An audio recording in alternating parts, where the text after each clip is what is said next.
everybody, it's Cassie from Helper Tech Burnsville, and I just wanted to call you about, or talk to you guys about battery replacement. So this is an iPad mini. I actually have two here that I'm going to show you.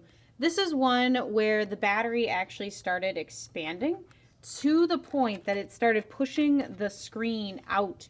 You can see it is actively raised above. That's the battery under there pushing it up. And you can see not so much anymore, but when it was actually curling, you can see there's a little bit of damage right here from the LCD starting to pull apart.